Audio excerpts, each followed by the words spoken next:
What is up, y'all? It is Ben, aka the Fuse Box. Once again, I have got an awesome guest to bring on. We're going to be delving into the world of video games because I haven't been talking enough about video games on this channel lately. So, yeah, please welcome one of the Geeks and Gamers, Sevvy, who I have met many long ago in a galaxy far away. Hey, Hello. Hi. what's going on? Not much. Just another Tuesday. So we'll see how it goes. How are you? Oh, I'm doing well. I worked my job today, and then lately I have been on this weird kick where I've been watching this show called A Haunting, where, Okay. I've been trying to get spooked. But the thing All right. about this show is that, I've noticed this, it's a pattern. It's like all these houses, okay, somebody plays with a Ouija board, Yeah. demons invade, they get a priest, they do an Mm-hmm. exorcism, the Yeah. exorcism doesn't work, they move out. It's every single episode is like Mm-hmm. this. That's usually how it is. Particularly in like those type of shows. I would say like a lot of those shows, unfortunately, probably are fake. But as long as you're okay with that and you just want to be entertained, there's a lot of really good ones out there that at least at least are entertaining. So like for example, Ghost Adventures. I love their reactions every time like something happens. Like Aaron will be like, "Ah!" and then his feet will go like up like this, you know. And he's like, "Ah!" Then they all like run to each other, and then they're hugging each other, and then they start like jumping. It's like, "Ah!" As like they're grabbing, so it makes it to be like entertaining, for sure. So I mean, like there's so you don't have to watch the same version of it. You can watch better versions that are at least more entertaining. Well, I'd agree with that. Yeah, like the thing about the haunting show is like the narrator, he's got that, he's got the creepy, tone with Mm. everything. And so like I get drawn into that cuz it's kind of like a documentary with reenactments, but of course and all the acting is over the top, and that's what I love. Yes, indeed. So I summoned you here because I've been trying to branch out, bring some more guests on, and talk about a variety of different subjects connected to media. And in particular, you are a gaming channel, and I've been wanting to talk video games with somebody. So that is why we are here. Sure. Makes sense. I mean, there's definitely a lot of people that play a lot of different video games, and it's a big market out there of folks who stream video games all the time, play different type of video games. It's a niche. Yeah, definitely. And like I've played a few video games on this channel, but I mean, I don't, I'm not very good with the the interaction part. It's like when I get into a video game, I zone out a lot, and so it's like, Oh, yeah, like I would do things like when I play, whenever I would play Fallout, I'd just start singing the songs on the radio. hmm. Yeah, that's my niche. Yes, yes. Warlock is a friend. It's just I I he's was just getting that he's just vibe. yeah. He's just teasing me. Yeah. Mhm. I don't think I've ever played Fallout for sure, but there's a lot of. I mean, I tried it out. I got Fallout. Was it Fallout 6? Oh, you mean Um, I think Fallout 4? Maybe. I don't know. I got the one that came out around Christmas. Not this year, but the year before. And I tried it out a little bit, and it didn't really seem to be that entertaining to me. But I heard that there is better versions of the game. Definitely. Like I would recommend playing Fallout 3 and Fallout New Vegas. Mm-hmm. Those two games are like the best of the Fallout series. Fallout 4 is pretty good. It's not, I wouldn't say it's the best. Like, they did better with the storytelling in it, but I mean, like, Fallout New Vegas is my all-time favorite. And I've played it a bit on this channel, and actually I played through the whole thing on this channel. I started playing 3, and then somewhere along the line I just got kind of bored, and I was like, yeah, I'm putting it down for now. Yeah. Sounds good. I have not played any of the Fallout, so I can't really say. Either way. Aye. What are we gonna do here? Have you played any of the Final Fantasies? A long time ago, I did Final Fantasy VII. That was really fun. I did the one with the flying car that came out. Oh yeah, years back, and that one was actually really, really fun. So, getting the final car was really fun because it was that one area, that one secret area that you had to land into to get in. Do you know which one I'm talking about? I know you're talking about Final Fantasy 15, but I do not remember a secret area. I must have missed it. Yeah, there was a secret area. Have the map towards the bottom right. You had to fly over, and then you had to it was like this secret mountain that was like this really weird crevice that you had to go in. Oh my god. Mm-hmm. How did I miss that? I don't know. Hang on. Shit, I'm looking this up now. Yeah. I'm ashamed of myself because I'm a huge Final Fantasy fan, so I should have found this. Oh wow! And I'm mad at myself. Yeah, I know, because I know I looked into it and I was like, okay, but I can't get in, so I was having some issues landing right. Jesus, I'm not finding much about it. No, hold on, let me look.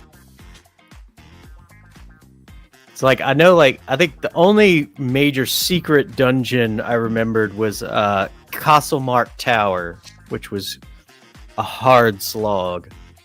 Okay, it was it was a secret dungeon with the Regalia Type F. So that's the Sevvy can't drive confirmed. Hold on, let me see if this is the right one. Yeah, this is it.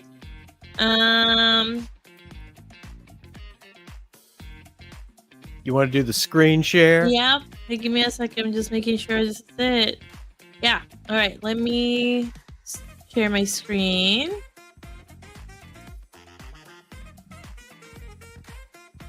Nice. There you go. So, how to reach the secret dungeon with the Regalia Type F. So, I know you needed to upgrade your car in order to make it a flying car. Yeah. Right? And then he showed you exactly where it is. There you go. See, it was weird, in terms of how to get there. Oh my god. Yeah. I must punish myself. I should have found this. Yeah. I just remember because it took me a while to be able to get there, and I just remember definitely having to upgrade the car, and I think that this is one of my favorite Final Fantasies. I had a lot of fun with it. And the one thing I didn't like generally about Final Fantasy is you either had to pick people that you liked and then nobody else leveled up. So you if it happened to be, because it usually happens, where you get screwed and then you get stuck with the characters that you never leveled up. Right?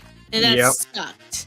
And that was the one thing I never liked about Final Fantasy is the fact that some of the characters just kind of left and then you were stuck with some in some situations.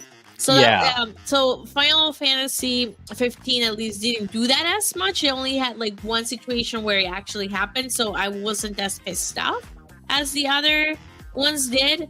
And he had way more fun stuff to do for sure. And this was one of it. And you had to basically in order to get the right update, this had to happen at the very, very end. So you had to be very much at the end because, again, like the car needed to be able to fly. Yeah. And like I think the thing about 15, like 15 for me was a mixed bag because I enjoyed it, but at the same time I wanted more from the story.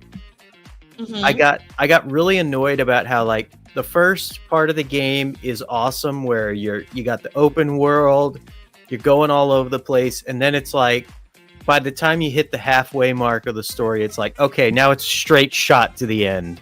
Mm-hmm.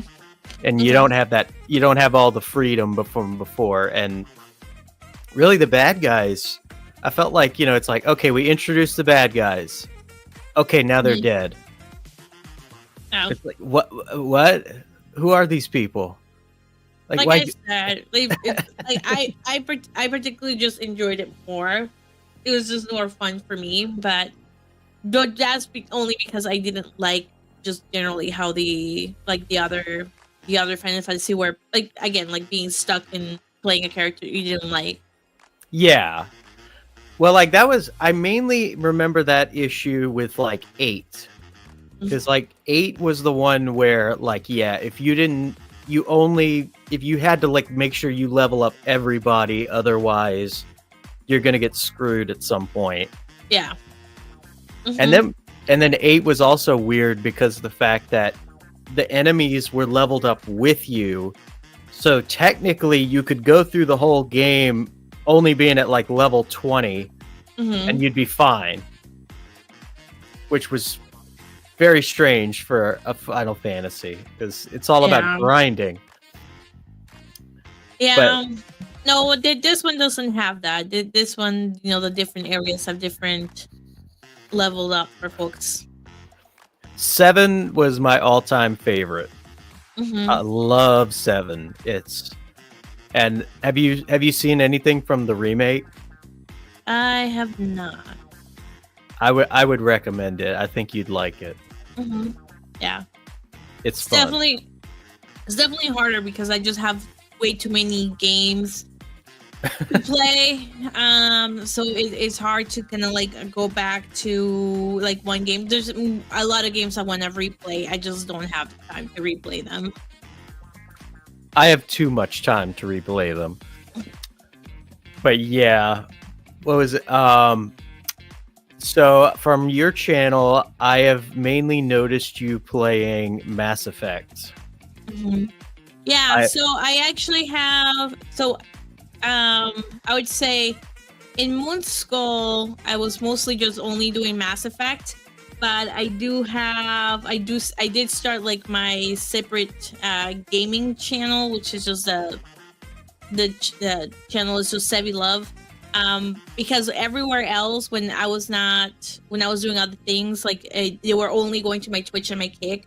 So I was like, okay, well, like I need somewhere to store the videos, because Twitch and Kick delete the videos after like 7 days. So yeah, so I started then streaming to a different YouTube because Moonskull has a lot of things going on every day, and that means that I can't stream to it.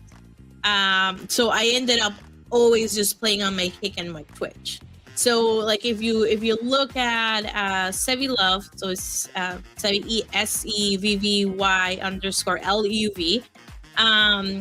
I mean, let's see, on Mondays, usually it's either Fortnite or Call of Duty. Tuesdays, I'm not sure exactly what game I'm gonna be playing. I'm waiting to hear back on that, or it's like D&D. Wednesdays, I'm doing like Wednesday After Dark, which is like a podcast show. Thursdays, I'm playing Baldur's Gate.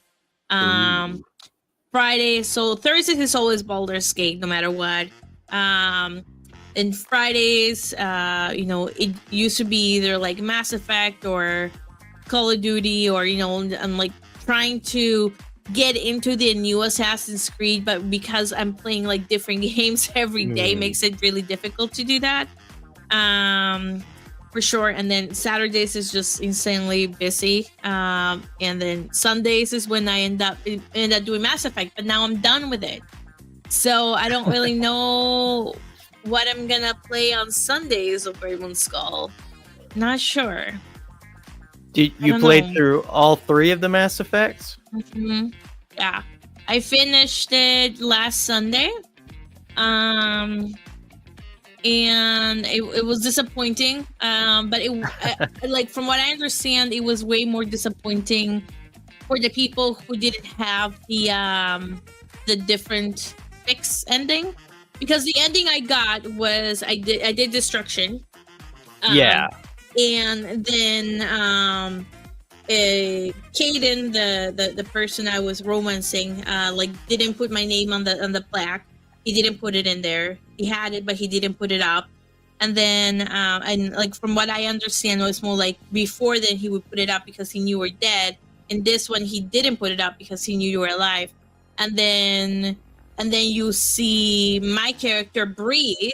So it's like very Yes. clearly like she's still alive. But everybody like just left me for dead. You know, after I saved the entire planet, they couldn't just whirl around for like 1 hour and come back to pick me up. You know? So Look, that was really, really annoying. it was a big explosion. You know, you're dead. Okay. Yeah, but also I apparently survived when the Reapers first attacked me and completely obliterated the Normandy. So I'm pretty sure they should have come back for my dead body to actually confirm I was dead. Look, You know? somehow Emperor Palpatine returned. Okay. Yeah, they should have just like come back. But no, they didn't. So I saved the entire planet and they leave me for dead. So that was not cool. I mean, in that kind of like life, you know. It's like you do all this stuff and then they just they just leave you for dead. Well, hopefully that's not anybody's life. But no, I think it could have been very much different. And I heard that Andromeda is worse, and I looked at the game a little bit, and Andromeda has nothing to do with Shepard.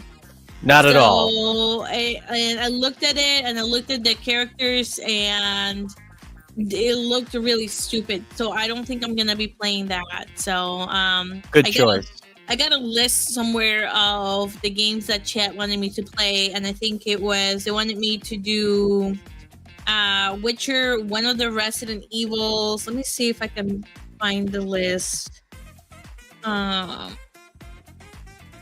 Okay, here you go. Knights of the Old Republic.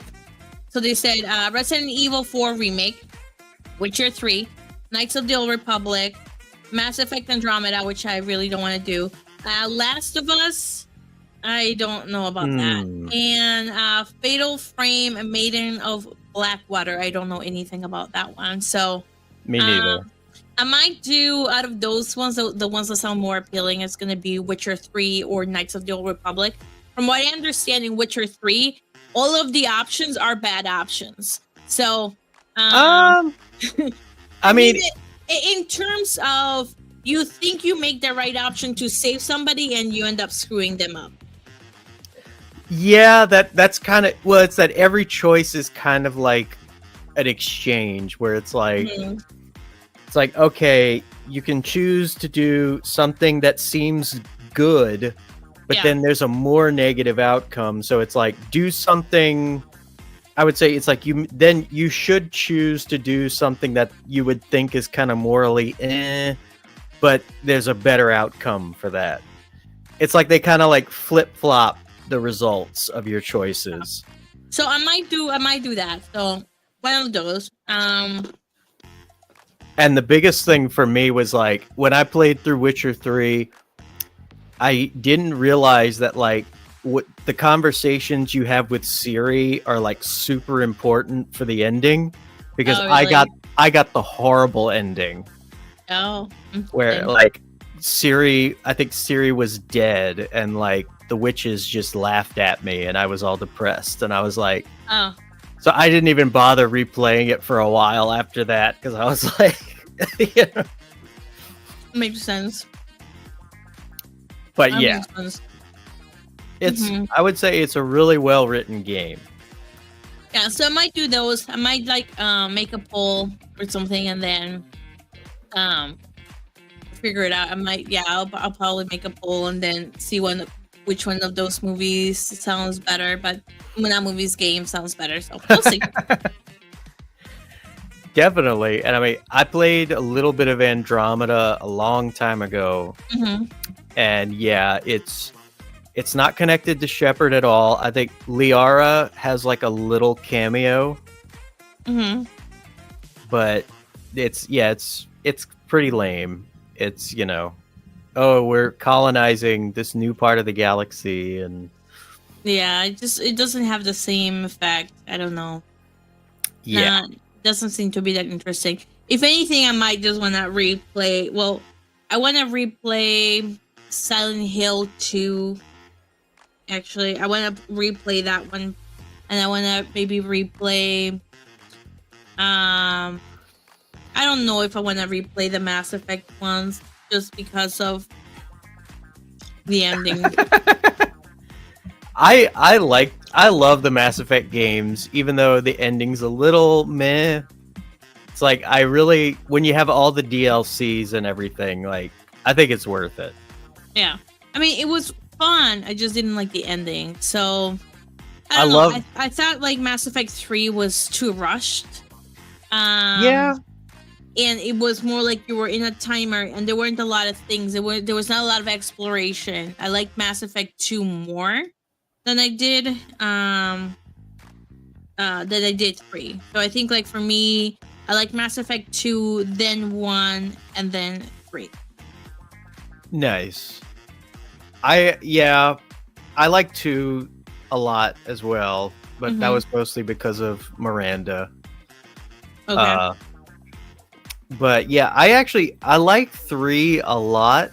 Like it's like, to me, 3 is like 90% great. Wow. It's just the ending stuff is just a little too boxed in. It's like I want more payoff for your choices. Well, my understanding was more like if you got enough war assets and you picked whatever ending you want. Yeah. Yeah. Yeah. Yeah. Well, shit. What? What was it? No, speaking of Mass Effect, I'm excited about the possibilities for Mass Effect 5. Because I don't know if they're actually gonna make it. oh, they're making it. Hmm. They're making it. It's officially in the works from BioWare. When is that article dated? January 28th. Oh. Yeah, like they're saying it's gonna pick up with Shepard's story. Okay. Is it gonna be made by the same people that made Dragon Age? Because I know a lot of those people left. And some of the Dragon Age folks left. Are they gonna be? Does it say who is gonna be producing the game? It's still BioWare, but I'm guessing the team, the writers specifically. I'm guessing it's probably not going to be the people who were fired. No, they were not fired. They left. They're doing something else. Oh Lord. Let me see. Alright, well, to be determined, I guess. BioWare is dead. There's no creativity. Yeah, I mean, BioWare has had a lack of creativity for a long time, so that's why I was trying to figure out who the writers were going to be. Huh. Because you can make the game pretty, but if you get really crappy writers, then there goes the entire game. Well, now I'm not as excited. A lot of the really good writers from BioWare left eons ago. That's why Dragon Age sucked. If you look at the dialogue options in Dragon Age, they all suck. Oh, I didn't play the new one. Yeah. I saw that one clip that went viral. Well, you could see other people playing it. I know, like Erudai over at Moon School had like played Dragon Age, so I got to see some of the dialogue, and the dialogue options all suck. So even if you're trying to be mean, or even if you're trying to like be edgy or anything like that, all of the options are just like retarded. They're so stupid.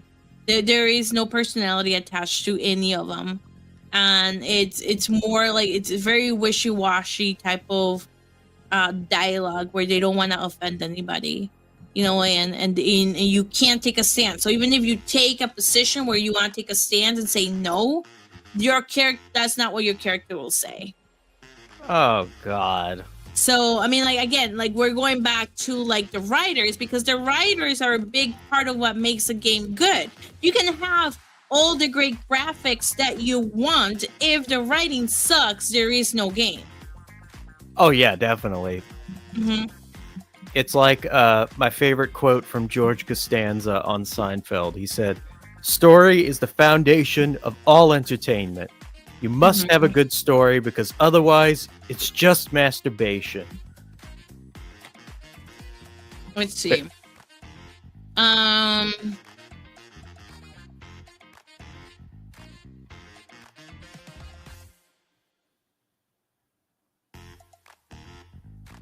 Are you scanning it? no, I'm looking for see.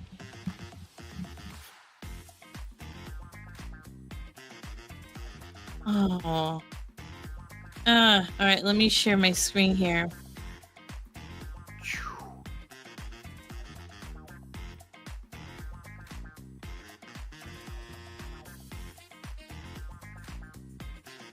All right, stop. Okay.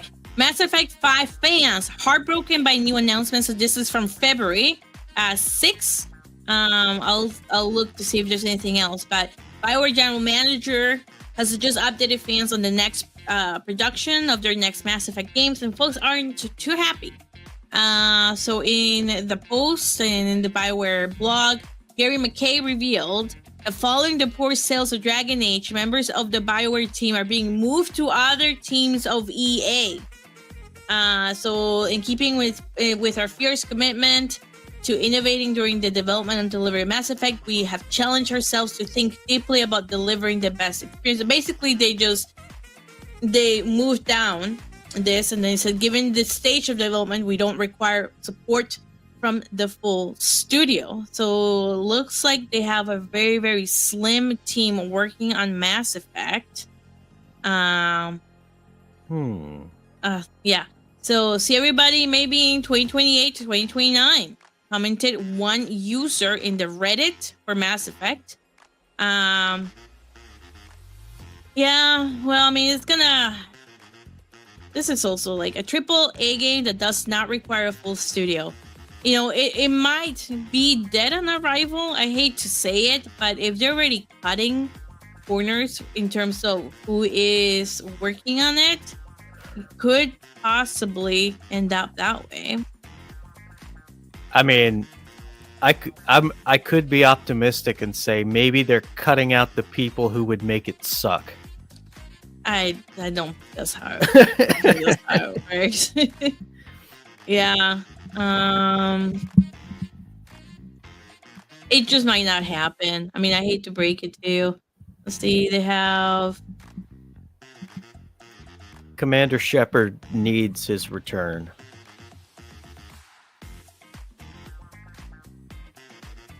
Commander Shepard. So BioWare's team used to be 200 developers, and now it has less than 100 people right now. And I mean, it doesn't say that those 100 people are working exclusively in Mass Effect, so they could be working on other things as well. Oh God. Yeah. So I'm not really sure if it is going to be finished or what they're gonna end up doing for that. So basically, New Age BS gaming has ruined Mass Effect, is what you're telling me.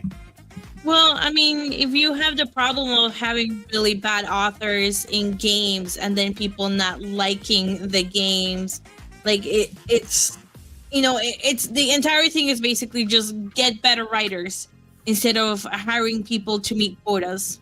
That's just what it boils down to. I'll do it. I'll write it.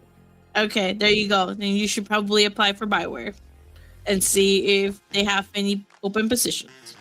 I don't know that. That might ruin my reputation. Okay. All right, well, there you have it. I don't want to be a part of the studio that added weird pronoun awareness to Dragon Age. I mean, my God, that scene. The one where she's doing the push-ups because she misgendered the... I forgot the name of that species. I don't know, man. I'm not a fan of Dragon Age, so I never even cared. My friend got me into Dragon Age. He had me play through the first two, and I really enjoyed it. And I liked the main thing was the fact that it was the Kunari. Mm-hmm. Yeah, like he had me play through the first two, and the thing I really loved was the fact that you would upload the data from your completed save game to the new game, and it would basically all the choices you made in the previous game affected the next game. Mm-hmm. I thought that was really awesome. And then with Dragon Age Inquisition, it was like, okay, we're not doing that anymore. So go ahead and pre-select what you chose in the previous game. Okay. And that was really annoying to me because it was like, come on, that was the whole gimmick. Yeah. Well, unfortunately, And I have no idea what they did with this one. I don't know. I didn't even bother. It looked bad. The entire thing looked really bad. So I don't know. So Not let's sure. see. Let's see. We talked about Mass Effect. We talked about. Let's see. What from what was that list of games that you're playing? Well, right now I'm playing. I do play Baldur's Gate. That was what I wanted to talk about. Okay. Are you doing Baldur's Gate 3? Yes. Have you played through it before? Yes. I have not finished it, but I played it before. I loved it. I thought it was awesome. It's really good. I have fun with it. It's good. But it's weird how like every character hits on you. Yeah, that is weird. Or you could do what I do and just barely talk to them. Just do the bare minimum. So you don't delve into your buddies at all? No, I get really annoyed by all the long dialogue that's completely unnecessary. Oh wow. So some like it depends again like on the writing, right? It just depends on like how interesting or not interesting it seems. And like I don't care about Karlach and whatever engine she has problems with. Whoa. Right? So hey, just don't care. Karlach is the best character. I don't know about that. So it's so it's like I just like I'm not really that interested in their background story, so I just don't generally spend time talking to them. Ay. Karlach has the best story in the whole thing. She has the most human story. She's dying. And she's trying to look for hope, but we have no hope. There's no way to fix her. Yeah, I guess there's no hope. You have to go back to Avernus. Or you can kill her and save her out of her misery. That's what you did, isn't it? No, I don't kill them just in case I need to play them, but just generally I play with friends. So I never have I never have to talk to them. And then my friends that I usually stream with and I play Baldur's Gate with, then they can talk to them and they can build the relationship. So, so they will build the relationship with Shadowheart. So we get her through that like one psychotic breakdown so we can get the loot. So it works out. Hey, whoa! I don't think the writing is bad. I think the writing's pretty good for Baldur's Gate 3. Warlock, you and I are gonna have to fight now. Oh my god. We're gonna have. No, it makes sense. So if you think about it, she is like Warlock said, like she's supposed to be the right hand side of what's her name? I want to say Azrael or the female fallen angel. Yeah, I'm trying to remember her name. What was it? Zariel. Zariel, yeah, Zariel. Because I mean, Warlock and I, we did Descent to Avernus, like the book campaign. So we did the campaign. So it's like we have like the story of Zariel and everything, like what happened and how like you redeem her and how you help her, right? And when you compare the campaign of Descent of Avernus with Baldur's Gate's version of Karlach and her involvement, it doesn't match up. Well, Karlach's the best character in the whole okay. thing. You can love Karlach. That's fine. She's the best character. I remember in my first playthrough, the character I couldn't stand was Astarion. Astarion is a little bit annoying, yeah. And that was why in the part when like you find like he tried to bite you in the night.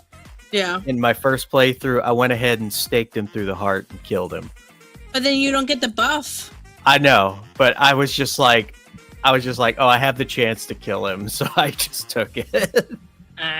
Now I think about it in terms of loot and buffs. So what do you have to do to get the best loot and the best buffs? I think the best part I think of Baldur's Gate 3 is when they do the eye surgery on you. Yes. And that like has me crack up laughing every time it happens. Like he's going around and he goes for the ice pick. He grabs the ice pick with a hammer and just goes like, and then your eye pops out and he's like, oh, well, I think I have this over here. Here you go, bye. And then he just runs away. That's the best part of, I think that's one of the best scenes in Baldur's Gate 3. I love that just because I wanted to be able to have my character have like a fake eye. I went through that just for that. But the invisibility is so limited because basically you can only see people who are invisible that are within 5 feet of you. So it's not like a great buff, but you can still see. I mean, it definitely helps you with when you're fighting the hag, I guess, but it's not. Oh, definitely. And but only to some extent because again, it's only 5 feet. Still, I have a thing for characters with one eye. Okay. That's the thing. For me, it's all about story. It's like that's my niche. I care about story and I care about being able to make choices that affect things. And Baldur's Gate's one of those games. And also, I just really like the battle system because, for a change, it was a challenging battle system that involved strategy, which is atypical for modern games. Most modern games, you can just hack and slash your way to the top. And that was what was great about classic Final Fantasy was it was all about strategy. And then I think modern Final Fantasy, a lot of people critique it because it's like, especially like 16, like that game is full on just an action RPG. It's just, attack, attack, attack, attack, attack, attack, attack. Oh, you win. Oh, quick. quick time cutscene. Press X real quick. Press circle. Press triangle. Press X again. Yeah. That's funny. Oh, really? Oh, that is hilarious. Assimilating knowledge. I was on his channel recently and he scared me with how much he was able to dig up on me. Oh, funny. It's like he went through hours of my live streams Oh, wow. and discovered everything about me. That is really weird. Lord. But yeah, I dug Baldur's Gate 3. And what was it? What was the other game I was gonna bring up? It was another game.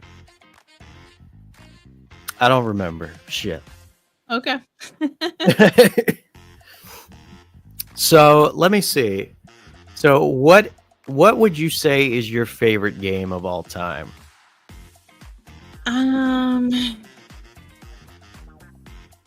Full time. Probably the Tomb Raider games. I really like the puzzles and how you can do backflips to try and avoid being hit. So those ones are really fun. And as the Tomb Raider games developed, the puzzles got better. It was fun. They were some of the puzzles were nice and challenging. They weren't stupid puzzles. Like they weren't a puzzle that you get just for participating. It's not a participating trophy type of puzzle.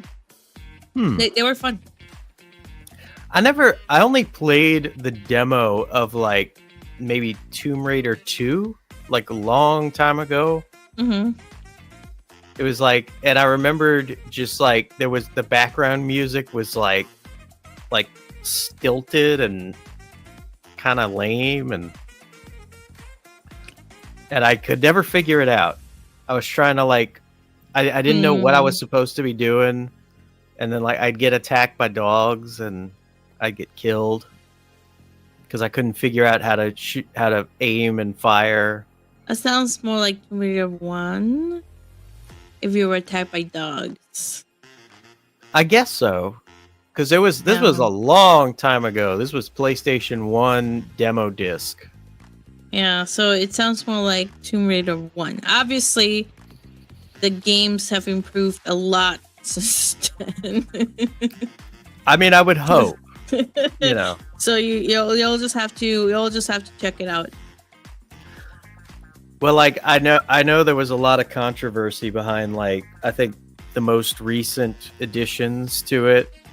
Because they were talking about how Laura now has been desexified and her character has been changed. You mean Netflix? The Netflix show that died before arrival. I meant I think one of the most recent games, where I think they made her look a little bit more androgynous. No. Well, shit. I think you mean the Netflix TV show, the animated series from the Netflix TV show. I think that's what you mean. Well, at least it was canceled. Yes. Small victories. Mm-hmm. Yeah. That's the thing. I have been dying for really good games to look forward to. Because most modern games do not appeal to me whatsoever. Okay. Although the Final Fantasy VII remake games have been pretty good. Although I have my critiques. Okay. Because if you like scary games, I would recommend Phasmophobia, Demonologist, or The Cabin Factory. So try those. Okay. Or Notorious Assistant. You could try those. I think you would like those. Those are scary games. The Cabin Factory is a very simple game, but Basically, the premise is you're an employee at a cabin factory. You go there, and there is a panel that you see, and you have to mark whether the cabin is haunted or safe. And in order to do that, you have to go inside the cabin. The cabin is 2 floors. And as you walk in, to the right, there is a bed, and there's a fireplace. And then you turn, and then there is this like small table with a man that is eating there. And then the stairs that go up. And if you go upstairs, there's a little boy with a towel or a blanket over his head and a TV and like a chair behind him. And what happens is there are, I think it's something like 64 different haunted scenarios, and you have to go through, or maybe more, you have to go through all of them, and you have to identify every single cabin if it is like haunted or not haunted. And some of the hauntings won't kill you, but some of them will. So, but you have to go inside the cabin. And as you go and as you progress in figuring out whether a cabin is haunted or not, this is all single player. You will start to unfold the story that is you. And you will find out that the cabin belongs to the parents of Hansel and Gretel. Oh God. Yep. Mm-hmm. And then like as you go through, like you'll see Gretel's face underneath like the stairs, you know, or like, and the boy upstairs is Hansel. And then like sometimes the door will open and you can go to the basement, and then more things happen in the basement. And so I don't want to like completely give it away, but it is quite terrifying. Well, that just reminds me, in Witcher 3, you know, you're one of those difficult decisions involves kids who followed a bunch of candy to a bunch of witches. Mm-hmm. And yeah, you're gonna have, I would say you're gonna have to choose something pretty dark in order to get a decent result. Oh wow. I don't want to give it away, but you know. Mm-hmm. Yeah, I'm looking. I don't have the video from the cabin factory anymore on my Kick. Let me see if it's in my Twitch when I played it. It will suck if that just disappeared, which is part of the reason why. Yep, it's not there anymore. Hold on. Assimilating knowledge. We need to have a talk. This is unacceptable. It might be here, Mass Effect. Oh, they have Monster Wilds. Maybe they have Cabin Factory here. Hold on.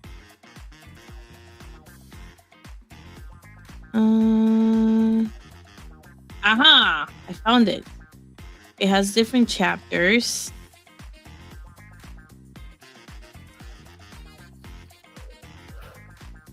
Alright.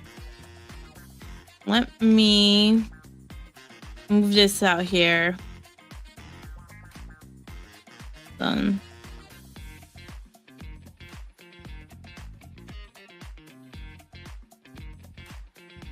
Alright, let me move this here.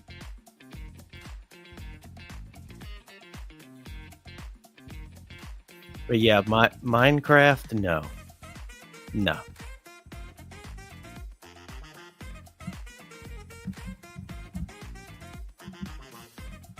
I have been enjoying Mountain Blade.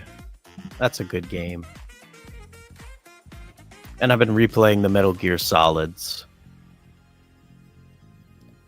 Yeah, Metal Gear Solid is a game where if you really like convoluted stories and over-the-top writing, that's the game for you. Hideo Kojima is the Quentin Tarantino of video games.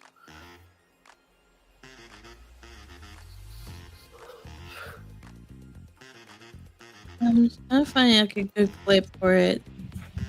Oh, it's kind of hard. I can't find a good clip for it, but it's a good game. So you should try it out. I think you'll enjoy it. Have you ever played the Metal Gear Solids? No.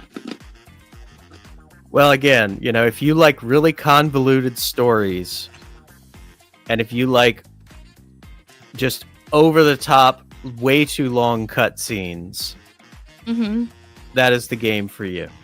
Okay, no, I don't like really long cutscenes. It's one of the things I hate about Assassin's Creed is all a cutscene. Oh, you're talking about the new Assassin's Creed? Yeah, it sucks. It's just all a cutscene. You're not doing anything. Oh, yeah, I wasn't going to play it anyway, because Assassin's Creed should have ended after Brotherhood. That's my controversial take. Okay. I think, it went the series has gone way too long. It went from an awesome idea of like, oh, hey, guy in the Crusades trying to disrupt everything to promote freedom. Yeah. And transition from that to, oh, the Templars versus Assassins. It's been happening all throughout history. And we got a million places and a million things, and you're going to be jumping off of buildings with your hidden blade every time. Yeah, for sure. It's enough. All right. So, yeah, I think this is probably a good place for us to call it for today. It has been a pleasure getting... Yeah, thank you for having me. Oh, yeah, no, I mean, it's been great delving into your mind as you strike down all of my hopes for the future of games. Sorry about that. But yeah, where can people find you? I would say just go to my Linktree, and I'll put and they put the Linktree in the chat. Yeah, there we go. It popped in. I put the Linktree in the chat. You can just find me there. All my links are right there. Oh, hell yes. I recommend everybody give Sevvy a follow and check out her channel. And let's see, you said what's your stream schedule like again? Oh my goodness. My stream schedule is pinned on my Twitch. Just because I'm usually at a different place, a different day.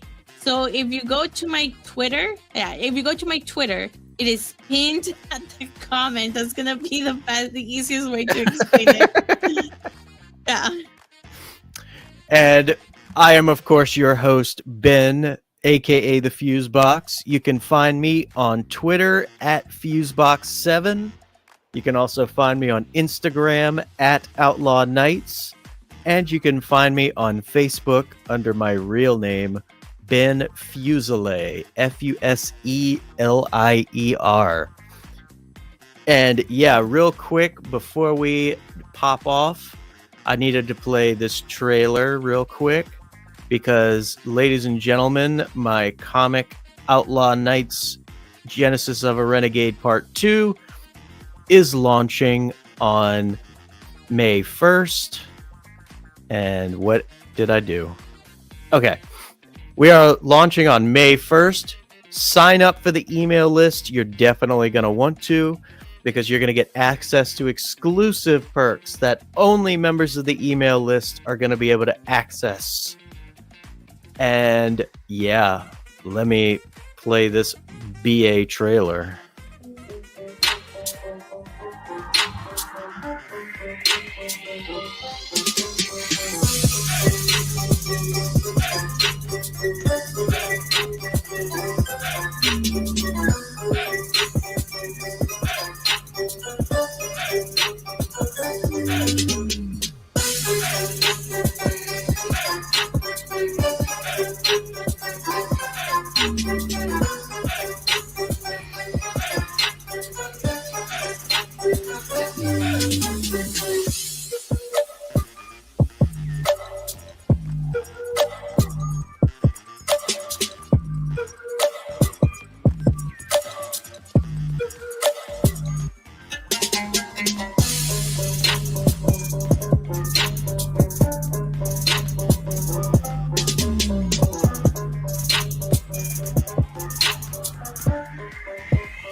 Yes, indeed.